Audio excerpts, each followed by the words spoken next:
Bismillahirrahmanirrahim. Assalamualaikum warahmatullahi wabarakatuh. Selamat pagi. Perkenalkan, nama saya Ahmad Ferdian Sobur, Eskom MSI. Saya adalah dosen tetap di Universitas Adiwangsa Jambi, Fakultas Teknik dan Ilmu Komputer di Program Studi Sistem Informasi.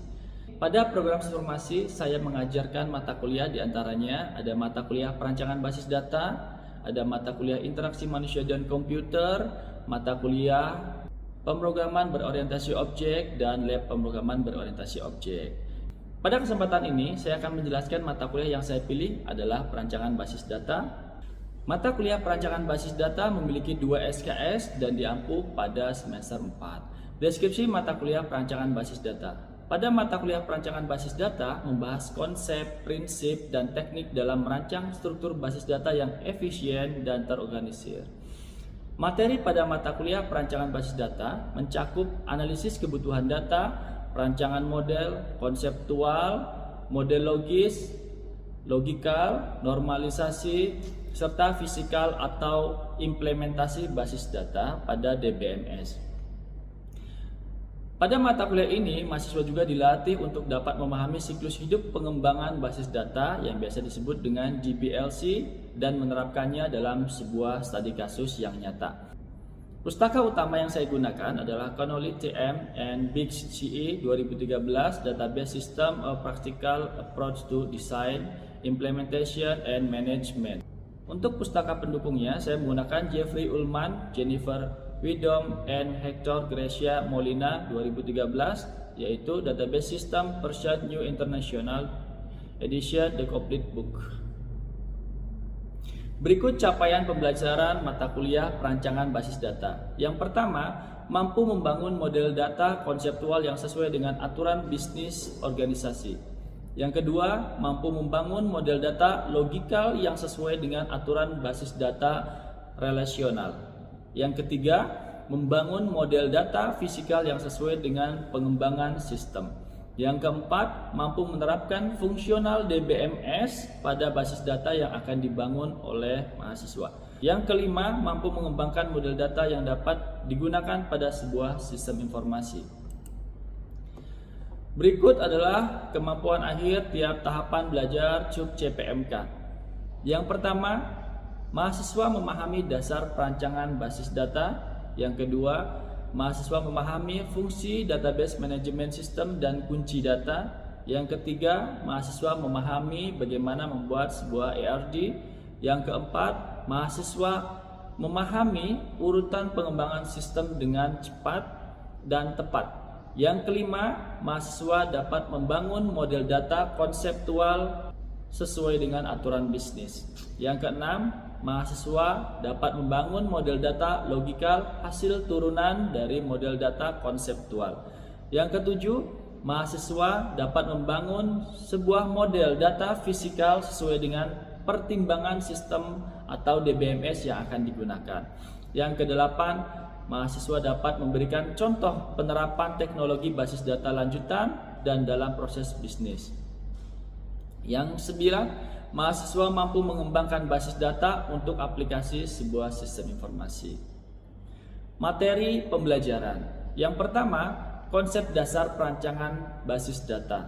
Yang kedua, fungsi database management system dan kunci data.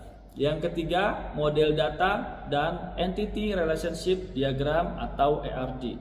Yang keempat, aturan bisnis dan relasi antar entitas. Yang kelima, SDLC, Software Development Life Cycle, dan DBLC, Database Development Life Cycle. Yang keenam, desain konseptual. Yang ketujuh, desain logikal. Yang kedelapan, desain fisikal. Yang kesembilan, teknologi perancangan basis data. Yang kesepuluh, studi kasus perancangan basis data lengkap. Metode pengajaran yang saya terapkan yaitu DIA, Delivery, Interaksi, Assessment. Adalah pendekatan yang menekankan 3 komponen utama dalam proses pembelajaran mengajar untuk meningkatkan efektivitas pembelajaran. Berikut adalah deskripsi singkat tentang masing-masing komponen dalam metode DIA. Yang pertama, delivery atau penyampaian. Penyampaian materi pembelajaran kepada mahasiswa ini mencakup metode, media, dan strategi yang digunakan untuk dosen atau saya selaku pengampu untuk dapat mentransfer pengetahuan seperti penjelasan saat kuliah, memberikan video pembelajaran, modul, atau e-learning. Yang ketiga, ada interaction, proses komunikasi dua arah antara saya selaku dosen, pengajar, dan mahasiswa selaku penerima dari materi ataupun sesama mahasiswa, sehingga interaksi di kelas dapat hidup dan mereka lebih mudah untuk menangkap. Dan di sini juga untuk interaksi, saya selaku dosen akan memberikan pemahaman, kolaborasi, keterlibatan aktif mahasiswa, misalnya melalui diskusi, forum, tanya jawab, dan memberikan pertanyaan di sela-sela waktu saat saya mengajar, dan juga memberikan kesempatan untuk mahasiswa bekerja kelompok. Asesmen atau penilaian melakukan evaluasi berkelanjutan terhadap pemahaman dan kemajuan mahasiswa menggunakan berbagai bentuk asesmen seperti UTS, UAS, tugas, kuis, dan absensi sebagai poin-poin untuk pengambilan nilai terhadap mahasiswa. Di sini saat mengajar juga saya akan memberikan beberapa pertanyaan-pertanyaan agar saya dapat dengan mudah mengukur kemampuan setiap mahasiswa dan saya akan lebih mudah dalam mengajar atau melanjutkan materi berikutnya. Baiklah, selanjutnya saya akan menampilkan video pembelajaran di kelas. Baik, bismillahirrahmanirrahim. Assalamualaikum warahmatullahi wabarakatuh. Waalaikumsalam warahmatullahi wabarakatuh. Selamat siang semuanya. Baiklah, sebelum kita mulai, ada baiknya kita berdoa agar kegiatan proses belajar mengajar kita hari ini berjalan dengan lancar dan ilmu yang kita pelajari bersama bermanfaat bagi kita semuanya. Berdoa mulai.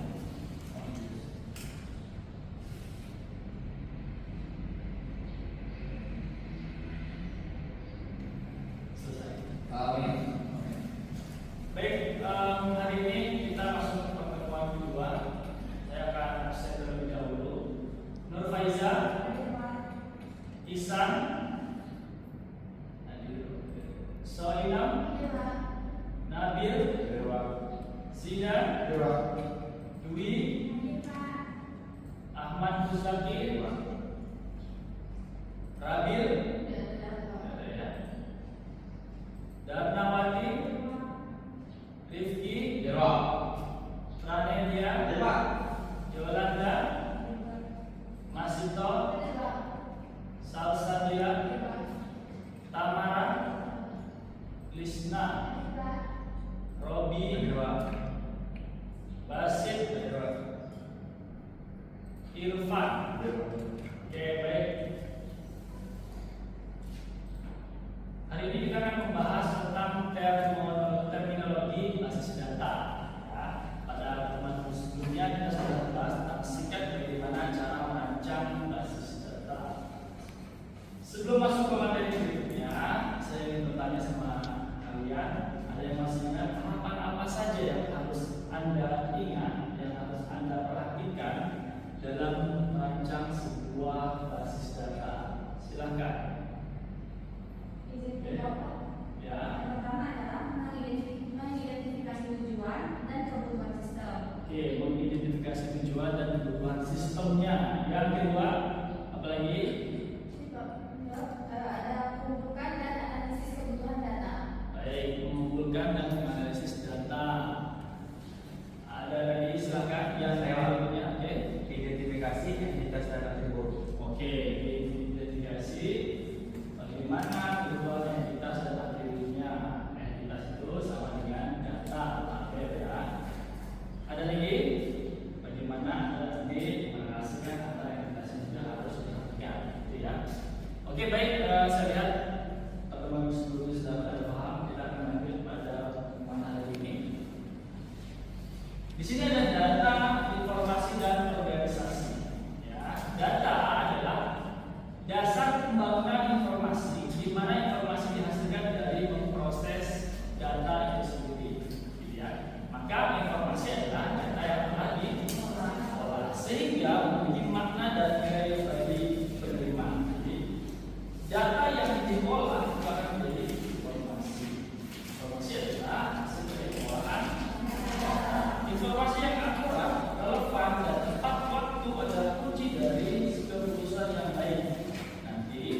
Informasi digunakan untuk jika ada seorang manajer di perusahaan, ada diberikan informasi atau laporan, itu informasi dia apa?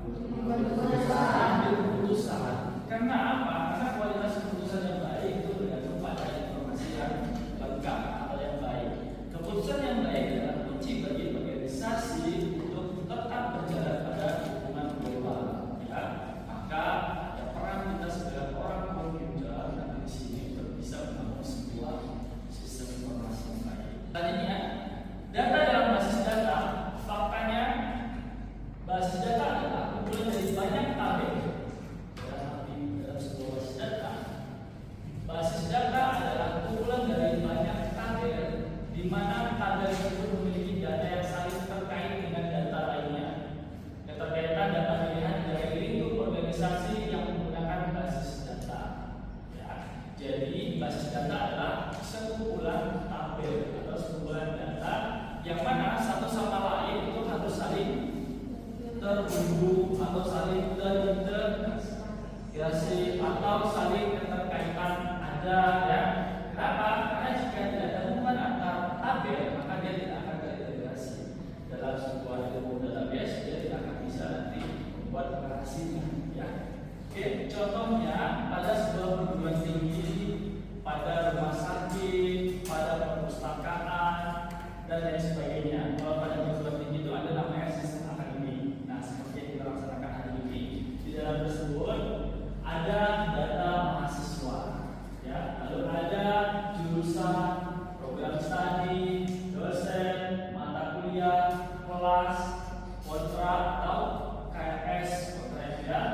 Di situ juga nanti ada nilai dan absensi dan lain sebagainya apapun yang dibutuhkan dalam kegiatan akademik.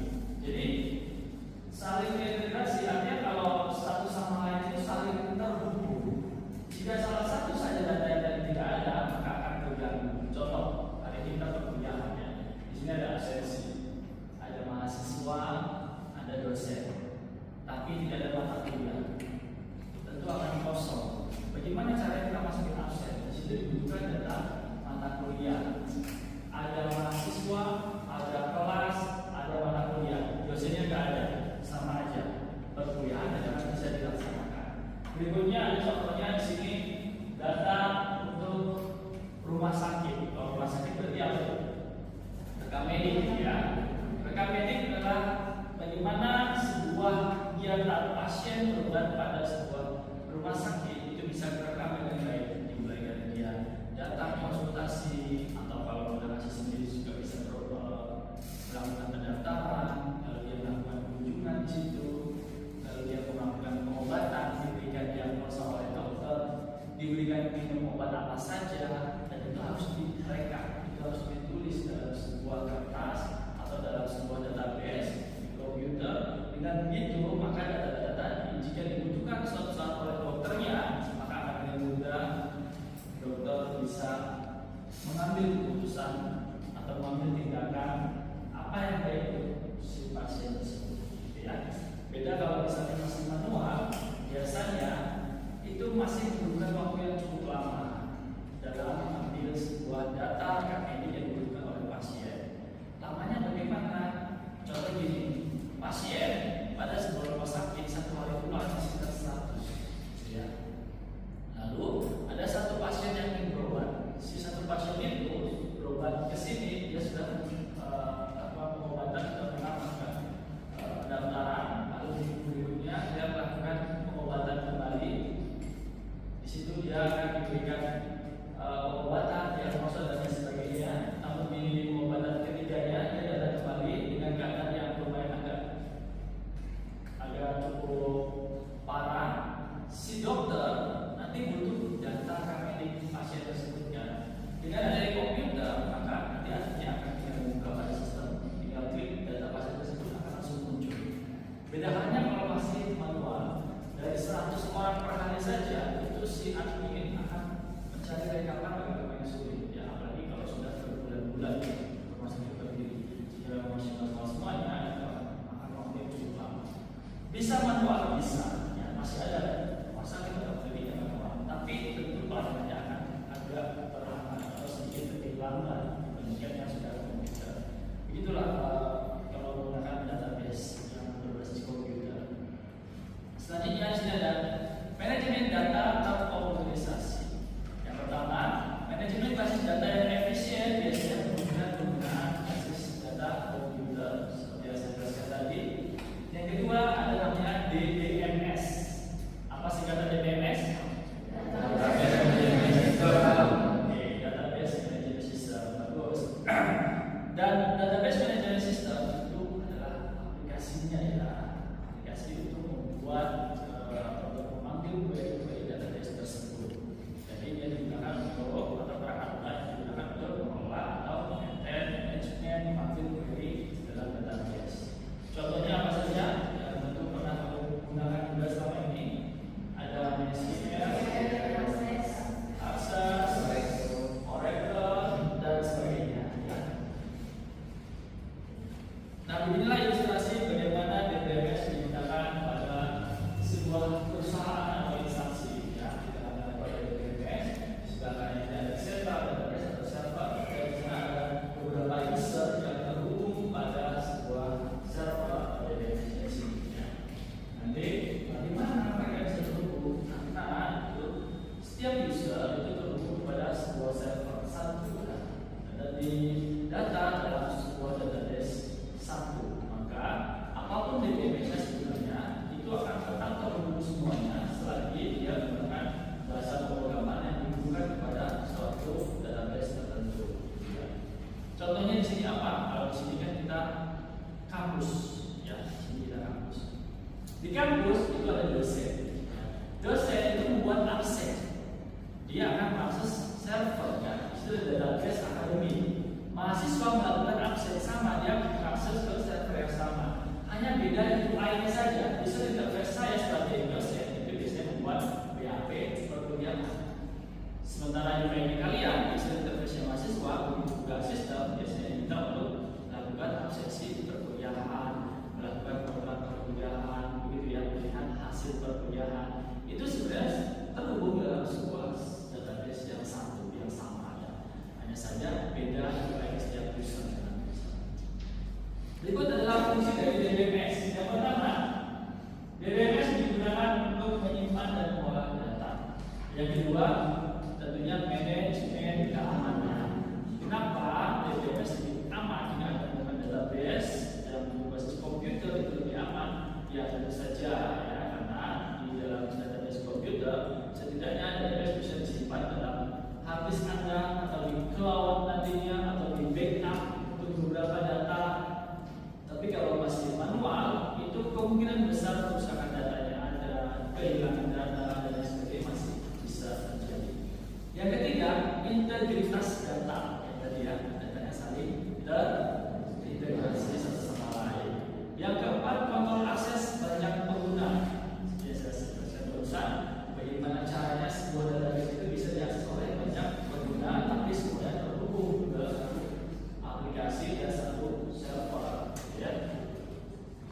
Selanjutnya manajemen pencadangan dan pemulihan. Jadi jika ada masalah, ada sebuah database kita selagi backupnya jalan per sekian jam sekali atau per jam tertentu kita backup otomatis. Jika database-nya atau servernya ada problem, tiba-tiba terhapus, maka kita masih bisa melakukan pemulihan, ya, recovery.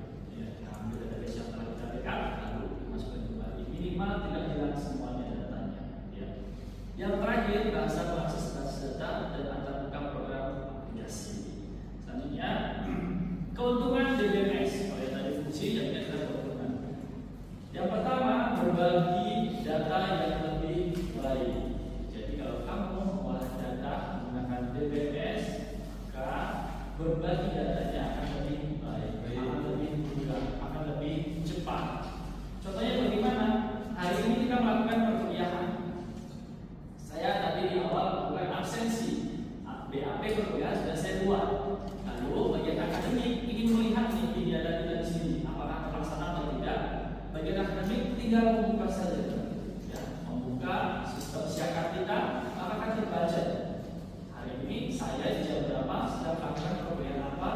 BAP-nya sudah jelas ada. Mahasiswanya ada berapa yang masuk, tadi sudah kita absen, kita langsung kirim ke sana. Nggak perlu lagi kita dari sini ngasih kertas ke sana. Kalau zaman dulu kita sekolah sebelum menggunakan komputer, kita masih harus menggunakan absensi manual, absennya harus kita bawa ke bawah, gitu ya. Selanjutnya meminimalisir data inkonsistensi, ya datanya sudah pasti konsisten satu sama lain, nanti dalam database dan tentu dari awal sudah diperhatikan cara pembuatannya. Selanjutnya pengasuhan data yang lebih baik, mengubah cara pengambilan keputusan, ya mengubah cara pengambilan keputusan, tentu dalam sebuah database itu bisa memfilter berdasarkan kebutuhan yang kita inginkan sehingga dalam pengambilan keputusannya akan lebih baik. Yang terakhir meningkatkan produktivitas pengguna. Ya, jadi sebuah perusahaan akan lebih baik akan berproduktivitas dalam penggunaannya. Selanjutnya terminologi kunci data. Di sini ada kunci data. Apa yang dimaksud dengan kunci data? Satu kumpulan atau kombinasi, ya satu atau sekumpulan kombinasi nilai atribut sebuah anggota entitas yang dapat digunakan untuk membedakan dengan anggota entitas lainnya. Jadi kalau di kunci data, setiap entitas itu memiliki kunci data masing-masing atau primary key. Kalian di sini datanya sebagai apa? Duduk di sini. Sebagai mahasiswa. Mahasiswa itu memiliki kunci data nggak kira-kira? Apa itu? Kunci data ada NIM. Kenapa harus NIM? Karena NIM sudah pasti berbeda. Karena NIM itu unik, ya. Karena nggak mungkin ada yang sama. Itu kunci data. Ya. Kunci data yang baik di sini, jika ada yang membuat sebuah database, cara memilih kunci yang baik yang pertama yang harus diperhatikan adalah nilai atribut bersifat unik. Ya, unik itu artinya berbeda. Ya. Yang kedua, merupakan atribut terpenting yang dimiliki oleh entitas. Jadi kalau nggak ada atribut tersebut, Anda tidak akan diakui. Kan? Kamu kalau di kampus ini nggak punya NIM, bisa nggak berjalan di kampus ini? Nggak bisa. Melakukan KS juga nggak bisa. Absensi di kelas juga tidak akan bisa. Dibentuk dari satu atau kombinasi atribut yang paling sederhana. Sebaiknya nilai atribut tidak dapat berubah selamanya. Jadi kalau kamu masuk ke sini di prodi sistem informasi, selagi kamu masih kuliah di Naja, prodinya sistem informasi, sampai Anda lulus, NIM-nya tidak akan mungkin berubah. Ya. Kenapa? Karena akan record data Anda kuliah dari awal sampai akhir. Yang record itu adalah data NIM-nya, ya. Patokannya dari NIM-nya, bukan dari nama. Kenapa nama nggak bisa digunakan menjadi NIM, menjadi primary key yang pasti? Karena nama sudah pasti ada yang sama, ya. Oke, selanjutnya ada kunci key relasional. Pertama di sini ada super key. Nah ini cara pembuatan primary key nanti atau kunci data. Yang pertama ada super key. Super key adalah atribut atau himpunan atribut yang secara unik dapat mengidentifikasi satu tipe relasi. Ya. Jadi atribut atau himpunan atribut yang secara unik dapat diidentifikasi dari satu relasi yang lain. Super key yang paling kuat. Kandidat key, super key di mana tidak ada lagi himpunan super key di dalamnya. Itu kandidat key. Lalu ada primary key, nanti kita akan menjelaskan di slide berikutnya. Ada alternative key, ada foreign key. Ini foreign key adalah sebuah database wajib Anda tahu ya. Lalu yang terakhir adalah opposite key. Nah, ini adalah salah satu contoh super key, ya. Satu atau lebih atribut, kumpulan atribut yang dapat membedakan setiap baris data dalam tabel secara unik. Ini contohnya. Di sini ada NIM sebagai bentuk super key, ya. Di bawahnya ada NIM dan nama. Itu akan lebih kuat lagi. Kalau menggunakan NIM dan nama kan kecil kemungkinan akan tertukar, ya. Yang selanjutnya ada NIM dan alamat, NIM dan jurusan, NIM, nama dan alamat, makin kuat itu, dan lain sebagainya. Lalu di bawahnya ini ada contoh super key. Ada nama sendirian, yang pasti salah. Ya. Namanya Joko, bisa jadi kalau ini jelas ada namanya Joko juga. alamat, sudah pasti nggak bisa juga. Jurusan, nama dan alamat dan lain sebagainya itu nggak bisa masuk ke kategori super key karena walaupun nama dan alamat disatukan, bisa jadi nama orang yang sama alamatnya juga sama. Ya. Lalu di sini ada kandidat key. Ya. Jadi di sini ada contoh lagi untuk kandidat key.